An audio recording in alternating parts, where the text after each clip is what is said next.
Lies are a necessary evil. Yarrow was a man of charisma, a storyteller who could weave dreams and laughter into the fabric of reality. In the village, he was known as the devoted father of a child named Motsi, a young boy whose laughter danced like wind chimes and whose eyes bore a striking resemblance to Yarrow's own. For 5 years, Yarrow had cradled Motsi's dreams, celebrated his first steps, and watched him grow with a pride only a father could know. And then, like a merciless storm, the truth descended upon him. He was not Motsi's father. The revelation was a bolt of lightning that cleaved his soul in two. It shattered the trust he had built, the love he had nurtured, and the very foundation of his identity. Betrayal, grief, and anger churned within him, forming an unbreakable resolve to hold on to one thing, one principle that could not be tarnished: the truth. In that moment of pain, he made a solemn vow, pledging never to tell a lie, no matter the cost. He had seen the ruin that dishonesty could bring, the webs of deception that ensnared hearts and minds. As the days turned into weeks, the village experienced an odd mixture of admiration and amusement at Yarrow's honesty, for he seemed to unearth awkwardness wherever he went. One day, a close friend of one of Yarrow's wives arrived in a state of agitation. "Your friend didn't return home last night," she exclaimed, clearly distressed. "He claimed he spent the night with all of you. Is that true?" In response, Yarrow's voice remained steady as he said, "No, that's not true. He was actually with the butcher's widow, seeking her company." The words left his lips matter-of-factly, though his other friends present seemed rather annoyed by his straightforward response. On another day, as they lounged beneath the village's ancient baobab tree, a friend animatedly described a girl he fancied, his words painting an almost ethereal image. Yarrow couldn't resist chiming in. "She's lovely, no doubt, but I wouldn't call her a radiant sunbeam, more like a gentle moonbeam." His friends exchanged puzzled looks, and Yarrow grinned sheepishly in response. But perhaps the most amusing, and equally awkward situations arose when Yarrow heard others utter lies. He couldn't resist correcting them, even if it meant shaking the delicate balance of the conversation. When a villager boasted about catching a fish as big as a canoe, Yarrow interjected, "More like as big as a small clay pot, I'd say."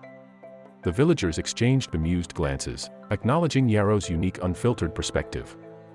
Yarrow's unyielding commitment to honesty brought about a transformation that was both refreshing and damaging. His straightforward truths, though sometimes uncomfortable, created a rift among the villagers. People began avoiding him like the plague, fearful that their own hidden secrets might be exposed under his unrelenting gaze. Yarrow's circle of friends grew sparse, and the loneliness of his journey weighed heavily on his heart. Yet, amidst the shadows, a flicker of hope emerged. Those who believed in his cause, who saw the potential for a brighter future, began to gather around him like stars drawn to a beacon of light. They formed a tight-knit group that came to be known as the Truth Seekers, individuals who held on to the belief that Yarrow's honesty could be the catalyst for a more transparent and just community. However, as time passed, the Truth Seekers grew more zealous, their methods more extreme. The initial camaraderie morphed into something more dangerous. Armed with a sense of righteousness, they invaded people's homes, demanding truth be told wherever rumors swirled. Initially hesitant, Yarrow found himself encouraging their actions, believing that the pursuit of truth justified the means. One day, in the bustling market square, a sly-looking man approached Yarrow, a challenge dancing in his eyes. "Yarrow, my good sir," he taunted, "indulge me with a wager. Answer my question truthfully, and all will know the depths of your integrity. But lie and everyone will forever know you as a fraud." Yarrow, his heart pounding, agreed with a nod, sensing the gravity of what was to come. The marketplace hushed, and all eyes turned to the young man as he spoke with a mixture of audacity and trepidation. "Before you became the holy Yarrow, were you part of the group that raided the village treasury? The night the king's tribute vanished, stolen by thieves?" The question was a thunderbolt, striking at the core of Yarrow's past. He had locked away memories of that foolish escapade, when he and his friends had stolen from their own people, causing financial strife that resulted in raised taxes and widespread suffering. The guilt still gnawed at him. He glanced around, seeing the villagers who had been deceived, who believed the raiders were from another village. His heart raced as he grappled with his response. The truth weighed against the urge to protect himself and his friends, to spare them from the consequences they'd avoided for so long. His voice trembled as he answered, "Yes, it is true." A gasp swept through the marketplace. The ground beneath him seemed to shift, and Yarrow felt the weight of his revelation press upon his chest. The young man's eyes glinted with triumph, and Yarrow met his gaze, his embarrassment palpable. "Pray tell," the young man implored, asking once more, "who were your companions on that night?" Yarrow, understanding the consequences, hesitated. He could not bring himself to incriminate his friends. He had caused enough harm. The time had come to depart. Even though he had spoken the truth, he was acutely aware that this revelation had irreversibly shattered his image. The villagers' perception of him had been forever altered.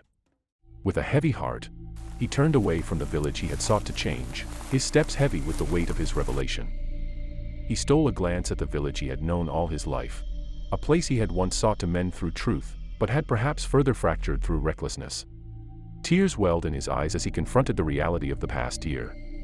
He saw the hearts he had broken, the unkind words he had spoken under the guise of honesty. He had wielded the truth like a weapon, embracing praise and adoration as he gained a following of devotees. In his quest to escape the pain of his own past, he had sown discord, spread pain, and brought suffering to others under the veneer of righteousness. As Yarrow disappeared from sight, the village stood in silence, and understanding dawned upon them. The truth was indeed a double-edged sword, capable of healing and harming in equal measure. And as the truth-seekers contemplated the ruins of their once loyal leader's legacy, they were forced to reckon with the fact that, sometimes, the pursuit of truth was a journey that led not only through the hearts of others but through the labyrinth of one's own soul. Thank you for watching our story, Lies Are a Necessary Evil, and we hope you enjoyed it. What lessons did you draw from this story? Share your thoughts with us in the comments below. Don't forget to subscribe and be part of the tribe. Thank you for watching The Tales of the Savannah. We will see you next time, in the Savannah.